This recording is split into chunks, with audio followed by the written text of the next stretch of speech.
at some point, there's always this balancing game between finding deals and raising capital to fund the deals. And there's always this imbalance. You either have too much capital, not enough deals, or great deals, but now you need to find the capital. Speaking as a family office investor, where I've invested in countless projects, and countless fund managers too, all across all asset classes, not just real estate, but private equity, venture capital, stocks, you name it, right? The advice I would give, especially with regards to specializing, is you want to see that the person you're investing in knows their trade and can offer you something as an investor you can't get elsewhere. If I want to invest in multifamily across the US, I'm more likely to put it into a Blackstone or another big fund. Whereas if I want exposure to this zip code and I buy your thesis and I believe you have experience and you can offer me something that no one else can, then that's compelling. And there are plenty of areas where the large institutional investors just will fail. One of those might be in just the deal sizes, which we will talk about in a moment, especially the $10 to $30 million purchase price range, which is something I've got a lot of experience with too, because I've done a lot of deals in that transaction size myself. Or it might be that this person really understands this particular nuanced asset class, and I really want exposure to that, right? Or this geography. I want exposure to that because I can't get it elsewhere. So that's the advice to someone trying to break in. Have a strategy. Don't play Monopoly with the mindset of I'm going to buy everything I land on. And you're going to run out of money eventually. Have a strategy in mind and stick to that. Buy those train stations, if that's what the goal is, and focus on cash flow, or go after the big one hits. Right. And own, I don't know, you guys call it Boardwalk in the UK, we call it Mayfair. What is it, the blue side of the Monopoly? Yeah, Boardwalk. Boardwalk, that's right, yeah. So let's talk a bit about, as people start to break into real estate, one common way they do it is they start buying single family residential. That's the most typical way most people break into real estate. They find a zip code. They study that zip code for at least 30 days, where they've looked at every transaction that's going on, whether they have a broker's license or whether they do it, however they do it. They buy single family rentals because the purchase price is low enough. They can get some type of, good financing. And they do that a couple of times. And then eventually you realize, it's not so easy anymore to get access to loans. People then try to branch out and they're going to duplexes, triplexes. Multifamily feels like a completely different world because now you're dealing with you might not necessarily have, with residential, you might fix it, you might flip it, and you might sell it to someone who emotionally wants to live there. Whereas now you're dealing with multifamily, you're dealing with potential institutional investors. It seems like a jump that's impossible to make unless you have access to a lot of capital. What is your sort of talk to the viewer who sort of wants to go down this path or is already down the path of owning single family and wants to graduate? What's your take on how to do that? Is it worth graduating even? So I think something you alluded to that is very, very true is the fact that, a lot of these people are looking for, what's the secret sauce and how do I get an edge in single family?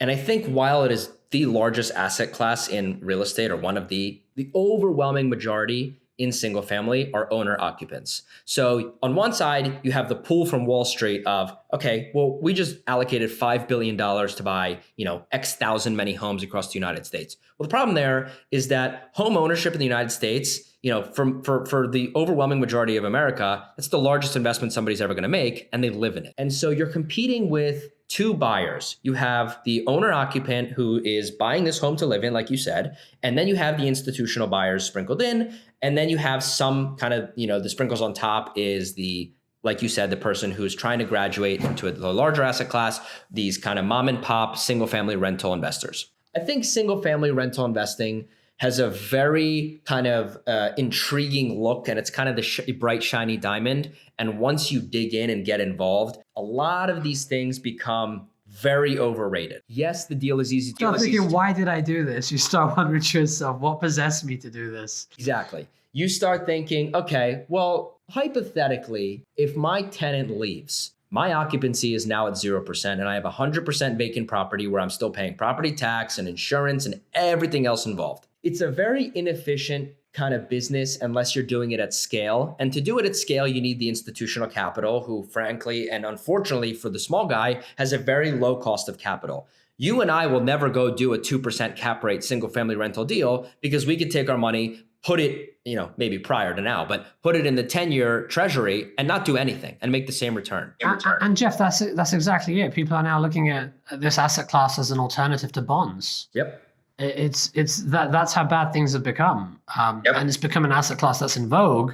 And it's hard for you as an individual to make money without the scale. It is. And I think a lot of guys do find success as merchant builders but now you're in the development space. Sure, you can buy a large acreage of assemblage of land and build 50, brand new spec homes. Absolutely. But that's not the business of SFR. And I think SFR, like I said, is a very kind of grass is greener on this side type of business where a lot of people fall flat on their face because they think it's as simple as buying an asset and what's my rent going to be. And to the people who are looking to graduate, right? Like what you said earlier, a lot of these people learn from their mistakes. They're on their third home. They get it. But, clipping $250, $300 per unit, you're not going to retire. It's a good little, piece of cash flow, but you're not going to scale. And if this is a full-time business, it's very hard to compete in that. And so I think that the people who are graduating into small multi, frankly, they're looking at it the right way. That's the first step, because I think that's where most people start to look. And I think that's the right approach. And I really like small multi because a lot of institutions have yet to touch it. And I think there's a variety of reasons. I think by a large institution or capital allocator like a Blackstone buying 1,000 homes, they can allocate a big piece of change, buy 1,000 homes. And if 200 of them are not in the condition they assumed, well, they write that off. And it's very efficient to have a square box with one tenant inside of it, know that we're going to replace the mechanicals, the roof, and the kitchen, and we have this little box that pays us rent. Whereas with small multi, one unit could be way below market rent. They're losing a lot of money on it. One could be, the original renovation from when this building was built. And I don't think these institutions have the efficiency to go in and look at these deals on each unit by unit basis in like a 7-unit building. And I think that creates a very large opportunity for these single family investors who are already used to wearing a million hats. So when you migrate into that space, you cut out a lot of the institutional smaller side owners such as yourself who kind of operate in the $10 to $30 million space. For somebody like you found scale, you found efficiency. There's really no interest for you to touch an 8-unit deal. The single family, rental guy who is used to flipping homes or has found efficiency in SFR, he's probably not going to go play in that sandbox because he found his stride. But I think given the overwhelming majority of people who kind of don't get what they want out of SFR and try to migrate into small multi, it's the right approach. And I would say that my advice for those people is start with a duplex. If you've done 1 unit, I promise you can do 2. And it's really not that different. And as you kind of understand what it is to have 2, then you go to 4. And, anything under 5 units is a very similar financing structure to single family residential and kind of becomes hard to finance. Anything over 5 becomes commercialized. And there's all these FHA and Fannie and Freddie and kind of, debt brokers that can help you find this good debt that's very favorable and allows you to scale. Without kind of getting way too ahead of myself and people who are just getting started, I think I would say find a duplex, find a triplex, find a quad that is relatively turnkey, that's in your backyard, that is manageable. And when I say manageable, I mean, the tenants are in place. The property's not falling apart. This is just a buffer. I'm talking about the property manager who will pick up the phone calls about the broken toilets, who will pick up the phone calls about the rent. And you will start to understand how this thing generates cash flow. How do I make it more efficient? How do I cut my insurance cost? If I replace the, $500 and I paint the hallway, all of a sudden the building becomes more appealing. And now I just raised 5 units of rent or 4 units of rent, $25 a month. And when you put a cap rate on that, that's a very powerful tool where you don't get that in single family. And the problem with single family that a lot of people don't talk about is that when these buildings are appraised, you can make this house the nicest house you've ever seen in your life with the coolest kitchen, the coolest bathrooms. It doesn't matter because when the bank goes to appraise it, it's going to go based on what the house sold next door for. Whereas when you're dealing with anything 5 units and up, these are buildings that get appraised on their income. So if you find a building that's in disrepair, the owner is out of state, they haven't touched the rent there in 5 years, and a 1 bedroom is renting for $1,000 in a market where it should be $500. Well, now you raise them to $500, and it's a lot harder than I'm saying. It's not as easy as it sounds. But when you go and you do what it takes to rent 4 units for $500, that's $2,000 per month in additional income. When you annualize that and put that on a cap rate, that's hundreds of thousands of dollars in value and positive equity that you are creating. That tool and that kind of leverage doesn't occur in single family. And I think that's the mindset shift that's required. You could become an expert on single family, and I don't discredit that approach. I think it's a wonderful approach. It's worked a lot for many people. And I think it's a safe approach too in some ways. If you eventually stick at it and you're patient and you're not trying to get rich quick, you will build a good sized portfolio that produces cash flow, potentially selling it due to appreciation or to an institutional buyer. But when you come in and you think, oh, I should repaint the walls this color, and I should put granite countertops, and I should put the best stainless steel appliances, and put the best plywood flooring, and do this, do that, you're not going to get rewarded for that in the multifamily space unless you push rents up. You then become ruthless, and you have to focus on the game is different. The game isn't what do I think this market likes, No, the game is these are renters. Are they going to pay the premium when I spend X dollars improving things? And that's the game. Right. As you said, improve rents by X, increase your NOI. You've got tremendous leverage because everything trades on a cap rate, and you build, a fantastic multiple on your equity. Different game. And this is why, and I want to hear your opinion on this. This is why I think residential real estate agents really struggle with understanding how commercial real estate is valued. You would think that, let me get the opinion of a residential real estate agent. They definitely know real estate's real estate. No, very different asset classes, entirely commercial versus resi.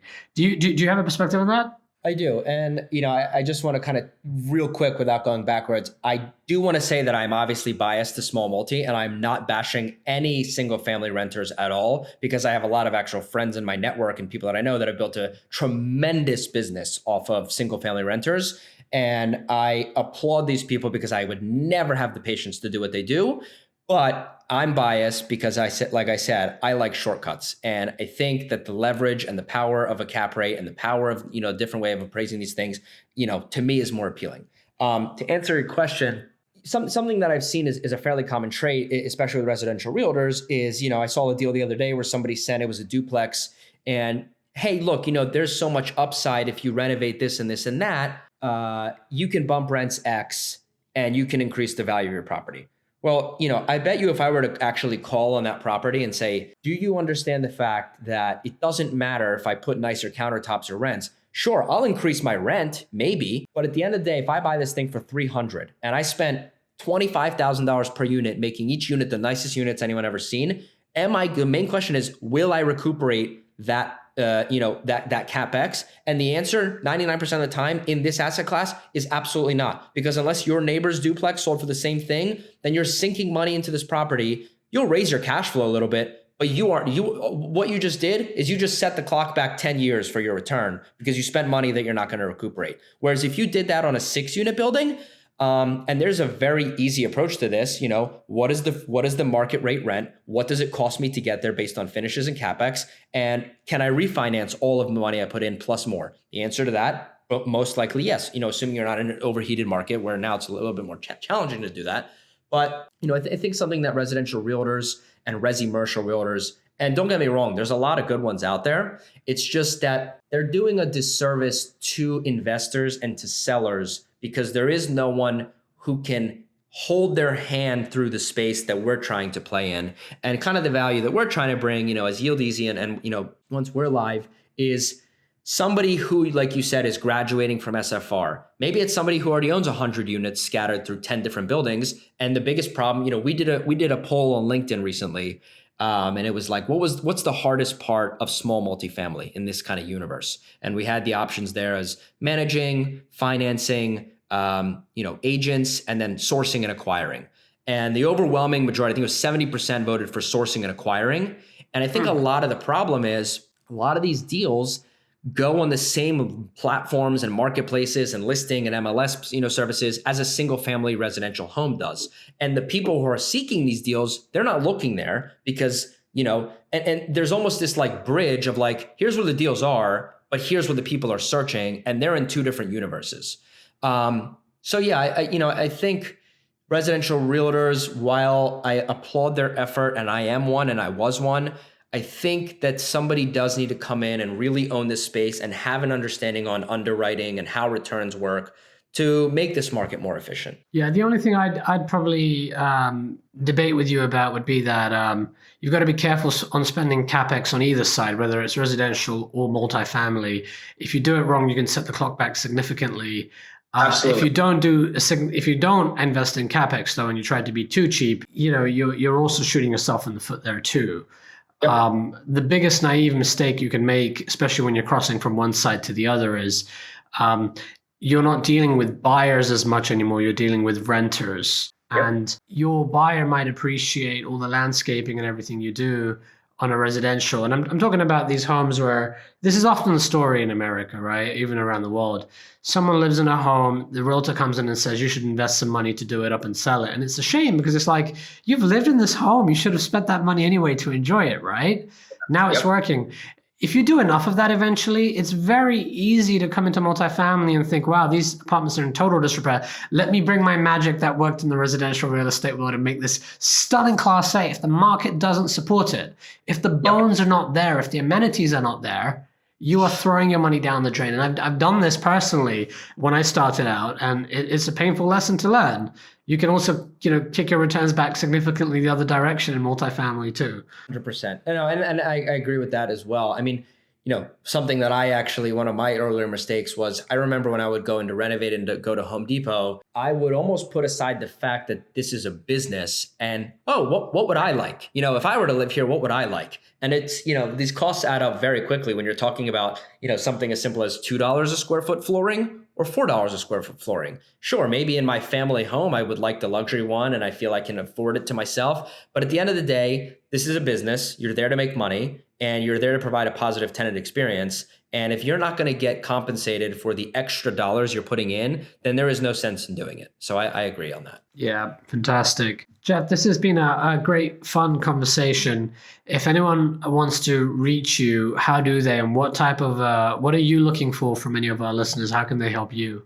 Yeah, so we are gearing up for launch of our startup, Yieldeasy. Anybody can find me on LinkedIn. It's Jeff Gopstein, Gopshtein. They can check us out at www.yieldeasy.com. It's one word.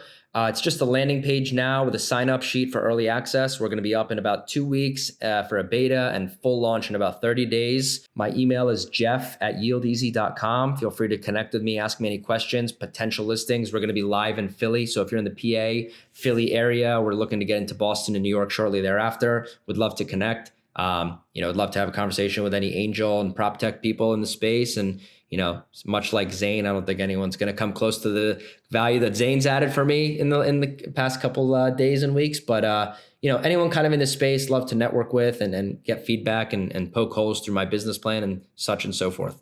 And if there's anything I can help, in kind of given my experience, if there's someone I can connect you to or something like that, I would love to do that as well. Yeah, and Jeff, we have all types of people on the podcast. We don't often bring people as early stage as you are, but your wisdom is great and reminds me of a funny anecdote. When I started my company, I was on a couple of early podcasts too, and it was like you were just about to launch, and I think, wow, 2 years later the company became huge, and 3-4 years later, even bigger. So this might be a nice relic to capture to see, as you launch into New York, Boston, and throughout the US, we can follow your success. So best of luck and thank you for coming on the show. Thank you, Zain. I'll talk to you soon.